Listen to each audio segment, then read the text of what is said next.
Buenos días, Dios les bendiga grandemente. Hoy es un día maravilloso, es el día del Señor donde venimos a servirle, donde venimos a escuchar su palabra. Quiero pedir al Señor que hoy nos guíe, quiero rogarle que todo lo que vayamos a hablar en el día de hoy pueda tocar tu corazón y tu vida, porque este tema ha tocado profundamente mi vida. Señor, gracias por este día maravilloso. Quiero pedirte por todos los que van a ver este video, van a escucharlo, Señor. Que tú bendigas sus familias, que tú bendigas sus vidas. Y que este mensaje sea relevante para ellos, Señor. Que pueda llegar a lo profundo de su corazón y que puedan aplicarlo a su vida diaria, Señor. Gracias te doy, Espíritu Santo, por guiarnos siempre en el nombre poderoso de Jesús. Amén y amén. Quiero hablarles en el día de hoy sobre fortalezcanse en el Señor. Fortalezcanse. ¿Cómo pasar de un estado de angustia a estar totalmente fortalecido? Creo que ya esto les debe llamar la atención, ¿verdad? ¿Por qué? Porque estamos viviendo tiempos de angustia. Estamos viviendo tiempos de desesperanza. Entonces tenemos que aprender en el Señor, no humanamente, no como un tema de motivación, no como un tema de superación, sino en el Señor cómo ser fortalecidos en el poder de su fuerza. Quiero comenzar con una reflexión. ¿Cuándo realmente se gana una batalla? ¿Cuándo realmente se vence sobre un problema? Contrario a lo que normalmente pensamos y contrario a la forma de nosotros actuar. Nosotros pensamos que una situación termina de afectarnos en el momento en que se soluciona. Esto quiere decir, si yo tengo una enfermedad, en el momento en que yo veo la sanidad completa en mi cuerpo, pues ya eso pasó y la angustia pasó.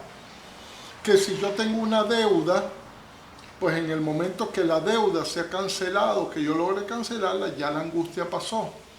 En el momento que yo tengo un problema familiar, en el instante en que ese problema se termine, que haya armonía, entonces ese es el momento cuando la angustia pasó. Y no necesariamente es así. La verdad es que los problemas terminan en nuestra vida cuando terminan de afectarme. Aunque la circunstancia siga presente allí en mi vida, aunque las cosas continúen, pero en el momento donde aquello pierde fuerza en mis emociones, pierde fuerza en mi espíritu, cuando yo llego a entender el plan de Dios, y pongo otra vez el ejemplo de la enfermedad, probablemente uno está pasando por una enfermedad y no está totalmente sano, pero ya entendió que hay un proceso de Dios. Y que si Dios está permitiendo eso en mi vida, Él sabe lo que está haciendo porque sabe, Dios conoce el futuro. Entonces eso pierde fuerza en mí, pierde la fuerza de afectarme, pierde la fuerza de angustiarme. Probablemente lo haga por momentos, probablemente lo haga por instantes, pero en general ya la batalla está ganada de parte nuestra. Amén. Entonces, tenga eso en mente. No siempre cuando las circunstancias están allí, significa que cuando terminen ya la angustia desapareció. No, no es así. Todo lo contrario. A veces tenemos un problema, el problema se termina y la angustia sigue. Entonces, vamos a irnos a la palabra y vamos a entender cómo podemos fortalecernos en el Señor. Y esto es lo interesante del tema, fortalecernos en el Señor. Estamos en esta época siendo bombardeados de charlas motivacionales, de charlas a nivel psicológico, de gente que nos indica cómo superar los problemas, 3 pasos para quitar la angustia, 8 pasos para estar mejor. Pero en realidad aquí vamos a estudiar la palabra de Dios. ¿De qué nos habla Dios? ¿Cómo podemos fortalecernos espiritualmente? ¿Cómo Dios tiene la capacidad y el poder de quitar la angustia de nuestra vida? Quiero comenzar pidiendo que me acompañen en el Salmo 34, del versículo 4 al 7. Salmo 34 del 4 al 7. Dice así: busqué al Señor y Él me respondió y me libró de todos mis temores. Fíjense, voy a volverlo a leer. Dice: busqué al Señor y Él me respondió y todas las cosas en mi vida se solucionaron. No dice eso. Dice: me libró de todos mis temores. No necesariamente el problema, como lo vemos a nivel tierra, se fue. Pero ya ese problema dejó de tener fuerza porque Jehová me libró de mis temores. Los que a Él miraron fueron iluminados. Sus rostros jamás serán avergonzados. Este pobre clamó y el Señor lo oyó y lo salvó de todas sus angustias. Vuelve a decirlo. Este pobre clamó, el Señor lo oyó y le quitó todos los problemas. No dice eso. Dice que lo salvó de todas sus angustias. Recuerda el caso de Job. Job pasa por una serie de pruebas. ¿Y cuál es la frase por la cual muchos de nosotros conocemos el testimonio de Job? Jehová dio, Jehová quitó, bendito sea el nombre de Jehová. Y lo dijo en un momento cuando todavía la realidad de sus cosas no habían sido restauradas, cuando estaban en la cúspide de sus problemas. Sigue diciendo el Salmo 34:7, el ángel del Señor acampa alrededor de los que le temen y los rescata. Y esta expresión es tremenda, porque en este salmo, y cuando usted lea el ángel del Señor, fíjense que no dice un ángel, sino habla del ángel del Señor. ¿Quiere que le diga algo? Este ángel del Señor era Jesús, o es Jesús. Entonces no solamente nos da la promesa de un ángel, es que nos da la promesa que Jesús nos va a acompañar, que Jesús va a estar al lado de los procesos, que Jesús va a estar al lado de nosotros. Bendito sea su nombre. ¿Sabe cuál es el contexto de este salmo hermoso que estamos leyendo? Fíjense que David estaba huyendo de Saúl. A David lo querían matar, todo el mundo lo quería matar. Entonces él llega cansado del desierto, él se fue a un lugar desértico. Inclusive dicen que los que conocen esas tierras son tierras totalmente inhóspitas. O sea, casi que la gente no puede ni habitar esas tierras por la falta de agua, por el calor excesivo, por la falta de vegetación, etc. Y ahí estaba David cansado, agotado por las circunstancias. Estaba huyendo. Estaba con la preocupación de que lo venían persiguiendo. Entonces él llega a un lugar y pide como una especie de refugio a un rey que no era por supuesto hebreo ni nada de eso. Y en principio el rey le da refugio, pero después la gente que conoce a David se da cuenta de quién es David y comienza a decirle al rey: mira, rey, este hombre que tú le estás dando cobijo es el que dijo que Saúl mató a los 1000 y David a los 10.000, es un hombre peligroso. Y entonces el rey busca o intenta también matarlo. Y dice la palabra que él se hizo el loco, literalmente el loco. Es decir, comenzó a caminar botando baba por la boca, no porque estaba loco, sino era una forma él de defenderse, a escribir locuras en las puertas para que dijeran que él estaba loco. Y finalmente, dentro de todo el proceso, él logra escapar y logra también salvar su vida de ese pueblo. Pero aprende una gran lección. Yo no puedo salir de mi angustia confiando en lo humano, confiando en las personas. Debo buscar a Dios. Esa fue la gran enseñanza y por eso él dice: Jehová me va a librar de todos mis temores. Después dice el Salmo 18:6, muy conocido: en mi angustia invoqué al Señor. Salmo 18:6. Y clamé a mi Dios desde su templo. Él oyó mi voz y mi clamor delante de él llegó a sus oídos. En mi angustia, en mi angustia. Entonces, de acuerdo a este par de versículos, ¿qué el Señor nos promete? Número 1, cuando yo estoy en angustia y yo le clamo a Él, ¿qué es clamar? Es orar, es gritar. Es decir, ¿se acuerdan cuando los discípulos estaban en el barco y le gritan a Jesús porque están en medio de una tormenta? Señor, socórrenos, que perecemos. Bueno, ese grito de angustia que sale del corazón cuando nos enfrentamos a la muerte o cuando nos enfrentamos a situaciones difíciles. Entonces, Él promete escucharnos. Número 2, Él promete respondernos. Ahora, aquí hay un tema. Dios no va a responder como yo quiero que Él me responda. Él va a responder como Él quiera responderme. ¿Por qué? Porque entienda algo, Él dice, les voy a librar de todas sus angustias y de todos sus temores. Entonces Él nos va a responder. Él va a estar a nuestro lado, dice la palabra. El ángel de Jehová está a nuestro lado acompañándonos en el proceso. Pero Él va a responder de una manera que probablemente no es la esperada. Dios, cuando nos mete en procesos, no nos puede sacar de los procesos per se. Tiene que esperar que el proceso literalmente, y disculpen la redundancia, nos procese, que eso funcione. Yo siempre pongo el ejemplo de cuando se cocina una torta, y yo de eso sí no sé nada, pero lo he escuchado, y uno hornea la torta, ¿verdad? Uno prepara el batimento, hornea la torta en el horno, pero dicen que si uno saca la torta antes de tiempo, la torta, decimos aquí en Venezuela, se pasma, deja de crecer. Bueno, lo mismo sucede en el Señor. Él no puede sacarnos del horno de fuego antes que nosotros seamos totalmente procesados y salga una torta hermosa.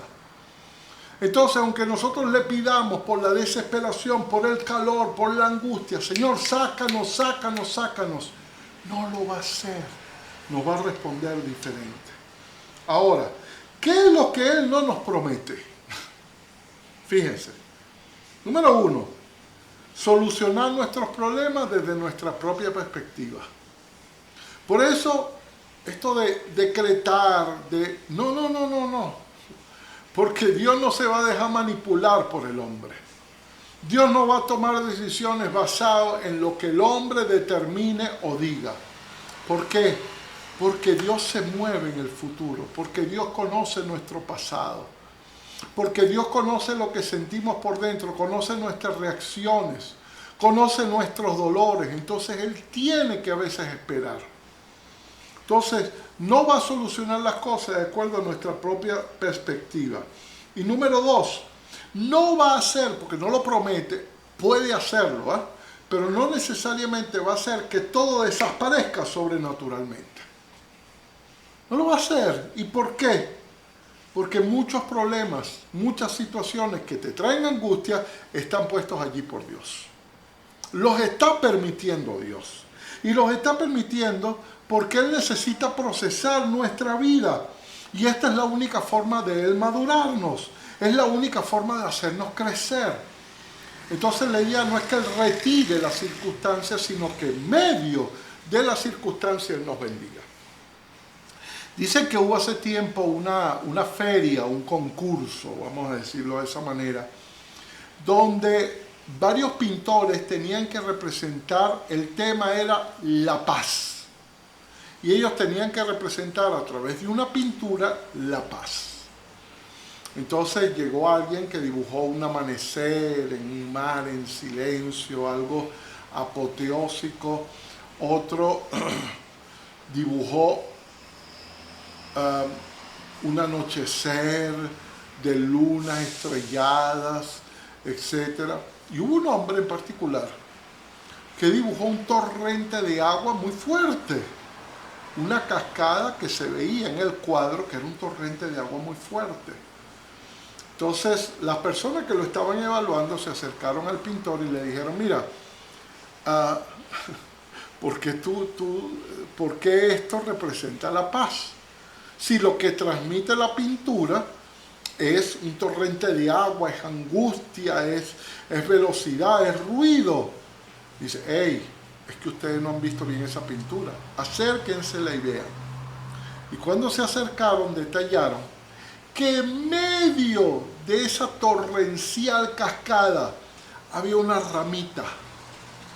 Y sobre esa ramita estaba posado un pajarito que estaba dormido. Y él dijo, esa es la paz. Eso es paz. Es tener tranquilidad en medio de todas las circunstancias. Amén. Entonces, ¿de dónde proviene la angustia? ¿Por qué nos angustiamos?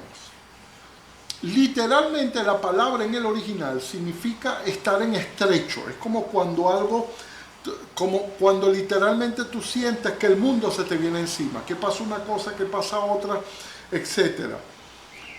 ¿Y qué pasa? Que esas situaciones o circunstancias que acontecen en nuestras vidas no somos nosotros capaces de manejarlas. No tenemos la actitud emocional, no tenemos la actitud social, no tenemos la actitud espiritual y moral de manejar esos problemas. Entonces eso nos angustia. Hay un libro muy famoso que se llama ¿Cómo hacer para suprimir nuestras preocupaciones y no entrar en angustia? Wow, uno dice, eso es un libro que hay que comprar. Un hombre escribió este libro hace muchos años. Y yo lo leí. Y el libro es toda una parafernalia de explicaciones por un lado, por otro, etc. Pero él plantea lo siguiente. Cuando tengas un problema en su vida, proyecta el problema en el futuro. Y proyéctalo con lo peor que te puede pasar. Es decir, si estás enfermo, proyecta que dentro de un tiempo te vas a morir. Proyecta que dentro de un tiempo te van a tener que operar y no vas a tener dinero. Proyecta, etc. Que proyecta en el tiempo el problema. Y él decía, normalmente, en el tiempo, eso no va a suceder. Va a suceder siempre algo por debajo de lo tan malo que tú has pensado. Entonces eso va a quitar tu preocupación y tu angustia. Yo digo, wow, eso está fácil. Pero en la práctica no es así. En la práctica no funciona de la misma manera. Entonces, en un mismo escenario hay batallas que se ganan y batallas que se pierden. ¿Por qué? Porque en medio de la angustia no se dan los pasos y las actitudes adecuadas. Eso es lo que tenemos que aprender hoy. ¿Qué hacer en medio de las angustias? Y quiero ponerle un ejemplo sin adentrarme mucho. En la famosa oración de Jesucristo en el Getsemaní.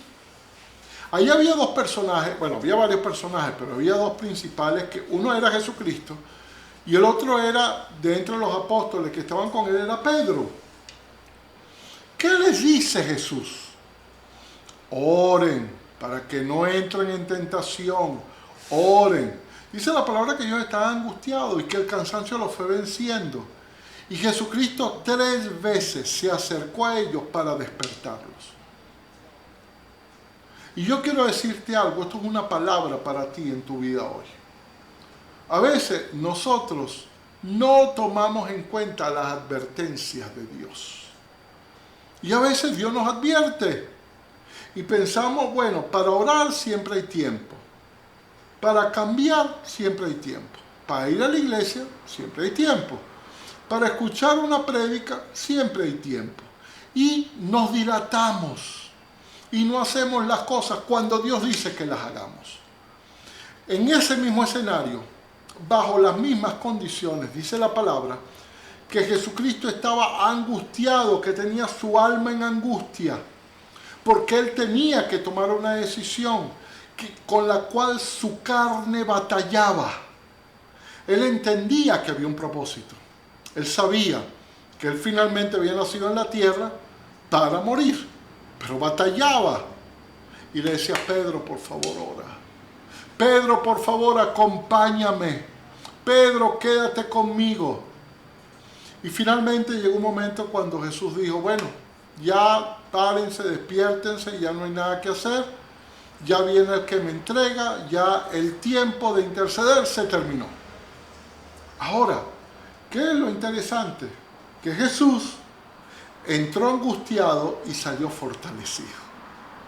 Y no importó todo lo que él pasó después, él tenía una fuerza de carácter y de espíritu que había nacido principalmente de aquel momento de encuentro con el Padre, de aquel momento de consultar al Padre, de aquel momento cuando dice la palabra los ángeles de Dios venían y le ministraban.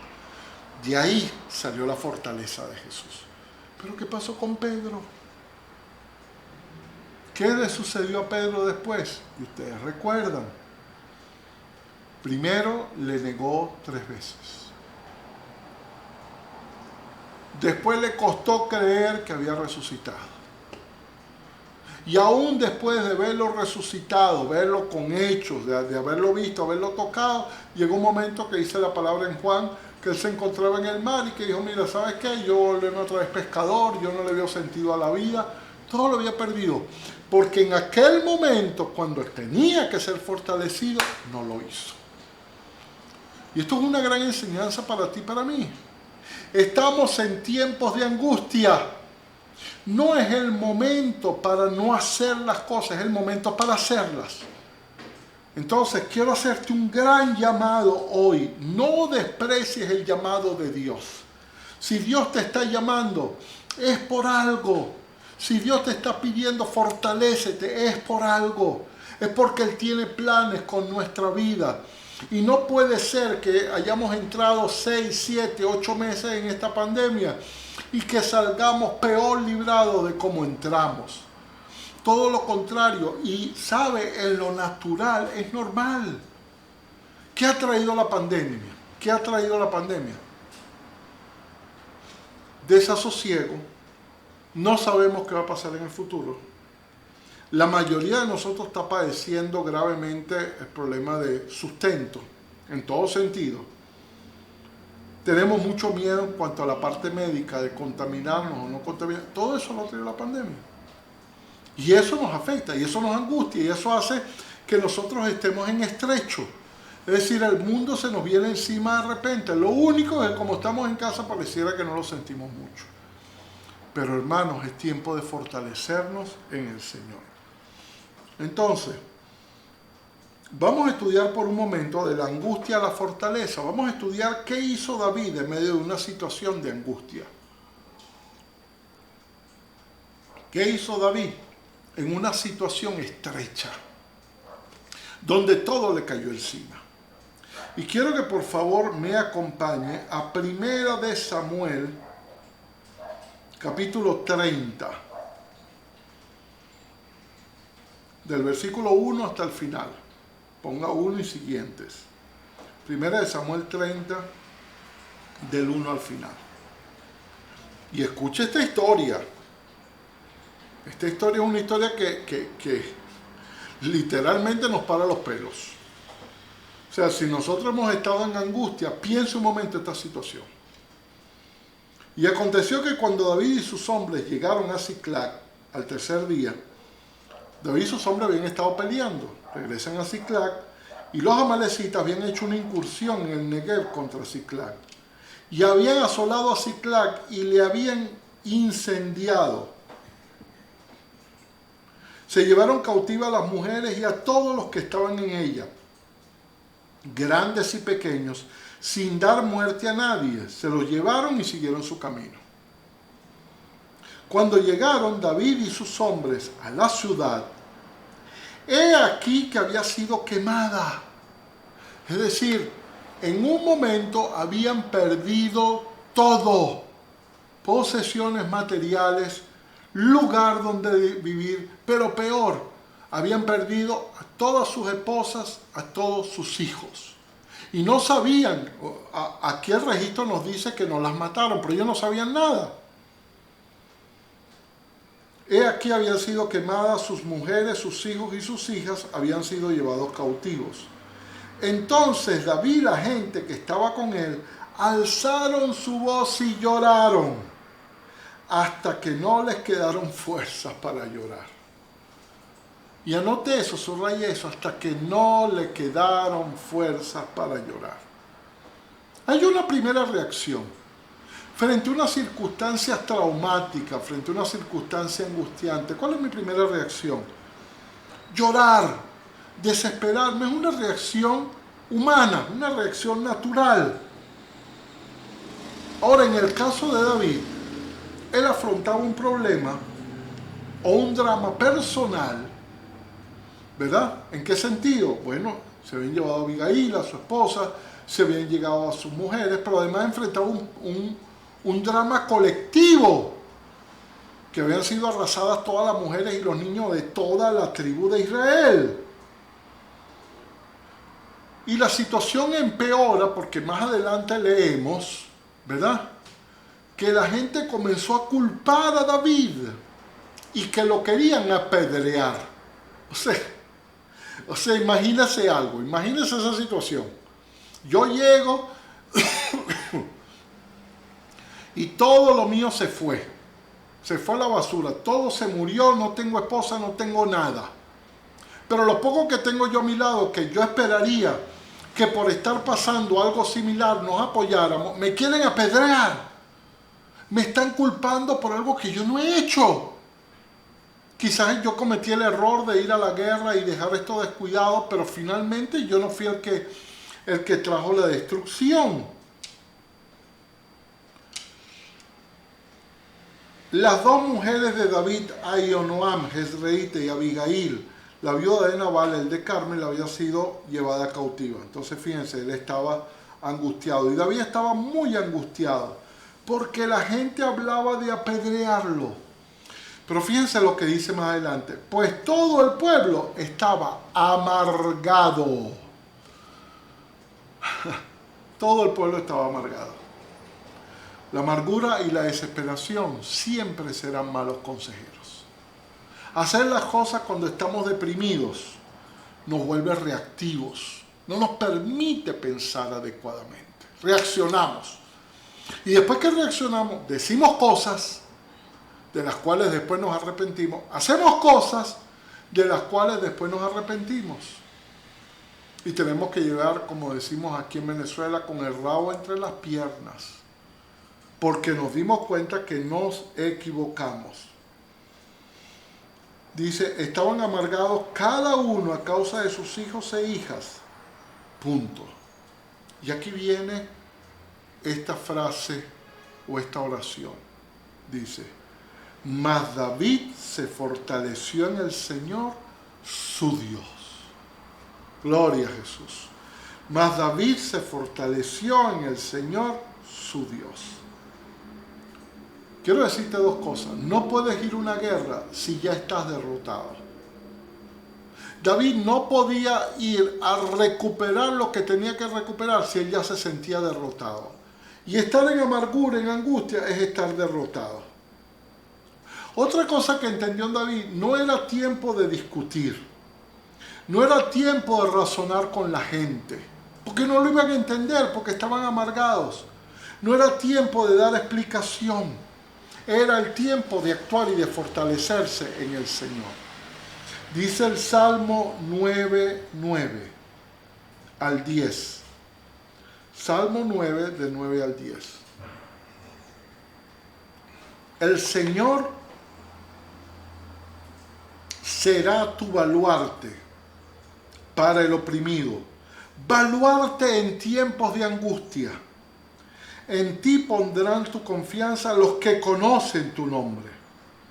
Porque, oh Señor, no abandonas a los que te buscan. Canten alabanzas al Señor que mora en Sión. Proclamad entre los pueblos sus proezas. ¿Cómo David se fortalece en el Señor? Hace dos cosas. Comienza a adorar. Comienza a alabar a Dios por todo lo que está sucediendo. Y número dos, comienza a hacer memoria. Él no puede hacerlo con todos, pero él sí puede hacerlo. Señor, tú me has librado. Como él decía antes, si tú me libraste del oso, del león, tú me vas a librar de esto. Me libraste de Goliat, tú me vas a librar de esto. Él lo sabía, él lo conocía. Lo que él estaba pasando y lo que estaba pasando en lo demás eran las mismas circunstancias. Por eso le decía, en una misma circunstancia hay batallas que se pierden y batallas que se ganan. Entonces David estaba buscando ganar la batalla y los demás la estaban perdiendo. Él decidió hacer algo. Él decidió no actuar por la rabia, no ser reactivo. Perdió todo en un día, pero nunca se quejó, sino que buscó fortalecerse en el Señor. Y él entendía algo, en ese momento no había consejeros que valieran, no había profetas que hablaran, sino tenía que buscar a Dios mismo que le hablara. Y esto fue lo que Cristo hizo en Getsemaní. Él trató de buscar un apoyo en principio, pero después entendió: yo necesito estar con el Padre. Si tengo al Padre, nada me falta. ¿Y qué hizo el Señor? En vez de poner a una gente a orar para fortalecerlo, envió ángeles que le ministraran, porque él decidió fortalecerse en el Señor. Entonces, no se angustió, lo tomó tranquilo, no decidió: yo no me voy a dejar mover por la rabia, no me voy a dejar mover por la desesperación, no voy a agarrar lo bueno, vamos a agarrar aquí, vamos a conquistar, vamos a llegar y vamos a matar y vamos a recuperar. Ya va. Y entonces hace algo en el versículo 7, dice: entonces David dijo al sacerdote Abiatar: te ruego que me traigas el efod. ¡Wow! El efod era una forma de consultar a Dios. Entonces, ¿qué estaba diciendo David? Acércame la presencia de Dios. Acércame la palabra de Dios. Totalmente lo contrario de lo que nosotros hacemos. En medio de los problemas alejamos a Dios. En medio de los problemas culpamos a Dios, culpamos a la iglesia, culpamos al pastor, culpamos a los hermanos, culpamos a todo el mundo. Y él dijo: no, yo no voy a culpar a nadie. Yo voy a traer a mi vida la presencia de Dios. Yo voy a traer a mi vida porque quiero que Dios me hable. Quiero consultarle a Dios. Y dice el versículo 8: y David consultó al Señor. Y lo interesante es que él consulta. Déjenme decirle algo, no lo dice el registro de esa manera, pero fíjense qué pasa. Él no le pregunta a Dios: ¿por qué, Señor? ¿Por qué lo hiciste? No le recrimina a Dios: Señor, pero tu ángel tenía que estar protegiendo a mi pueblo, yo estaba haciendo algo que tú me habías mandado. No se queja. Lo único que él hace es una pregunta específica: Señor, ¿qué debo hacer con esto? ¿Qué debo hacer ahora? ¿Cuál es el siguiente paso, Señor?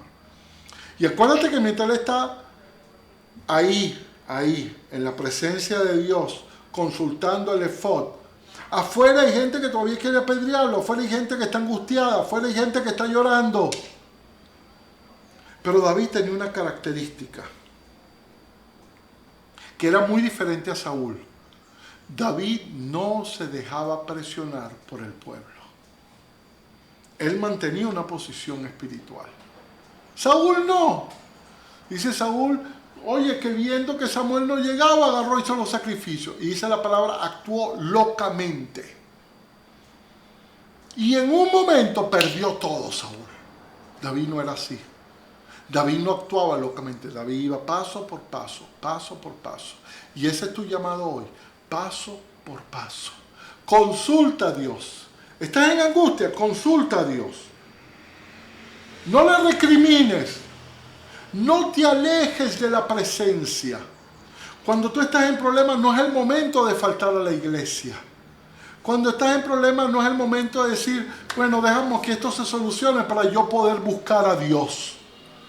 Es al revés. Tengo que buscar a Dios para que esto se solucione.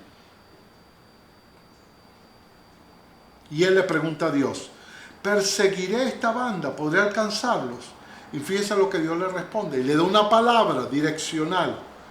Dice: persíguelos. Persíguelos porque de cierto los alcanzarás y sin duda rescatarás a todos. La iniciativa de David. y las acciones de David no están basadas en el dolor y la angustia, no están basadas en las reacciones, no se deja mover por su necesidad personal, ni por lo que el pueblo está diciendo. Se mueve en una palabra que Dios le entrega, en una palabra específica, y actúa sobre esa palabra. Primera de Samuel 39 sigue diciendo: partió pues David, él y los 600 hombres que estaban con él. Escucha esto, van 600 hombres. Y llegaron hasta el torrente Besor, donde se quedaron algunos rezagados. Pero David siguió adelante, él y 400 hombres, porque 200 que estaban demasiado fatigados para cruzar el torrente Besor se quedaron atrás. No siempre los que te acompañan en los procesos lo van a entender. Pero David sigue adelante. Hay muchos que dicen: bueno, vamos a quedarnos descansando, yo no puedo más, yo no puedo atravesar eso. Y él dijo: no, nosotros tenemos que seguir. No le recriminó, sencillamente le dijo: bueno, quédense aquí. Éramos 600, ahora vamos 400, pero vamos 400 con una palabra de Dios. Y la palabra era: ve que los vas a derrotar. Amén. Entonces, cuando David llegó, he aquí que estaban desparramados sobre toda aquella tierra, comiendo, bebiendo y bailando por el gran botín que habían tomado de la tierra de los filisteos y de la tierra de Judá. Y fíjense lo que hace David. Y los hirió David desde el anochecer hasta el atardecer del día siguiente. Desde el anochecer, más de 24 horas. ¿Usted sabe lo que es estar en una batalla más de 24 horas, 400 hombres? Usted sabe lo que fue eso, sin dormir, sin comer, todo el tiempo luchando. Lo que realmente vale la pena requiere esfuerzo y constancia. Eso fue lo que David tuvo. David venía con una palabra, se encontró y él decía: no, esto es pan comido, si Dios me dijo que los voy a derrotar. No fue tan pan comido. Ahí estaba la promesa, pero había que lucharla. Estamos en tiempo donde queremos ver todo instantáneo, que todo pase, y si no pasa, nos frustramos. Si no pasa, nos angustiamos. Porque todo lo queremos ver de inmediato. Había una promesa, pero había que pelearla.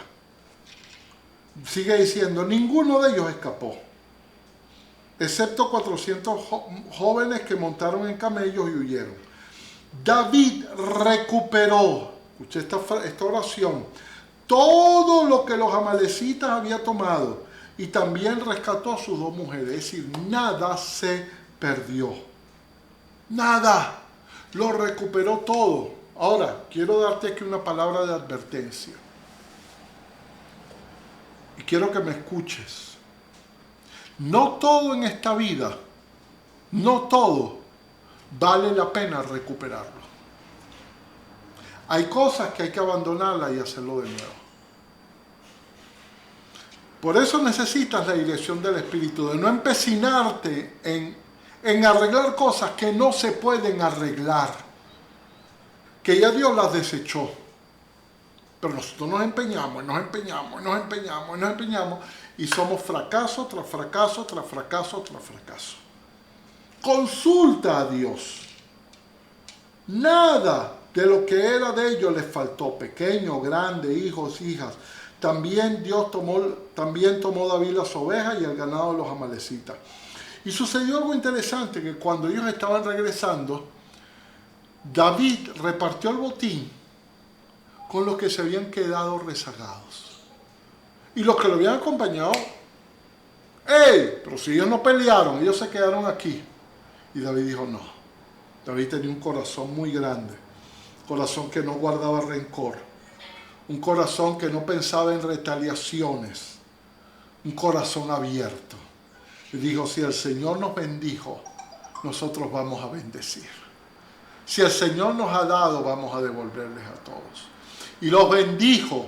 Y aún esos 200 que no habían peleado,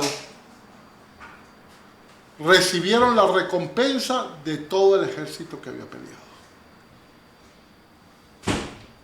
Filipenses capítulo 4, versículo 11 dice: no que hable porque tenga escasez, decía Pablo. Filipenses 4, 11 al 13.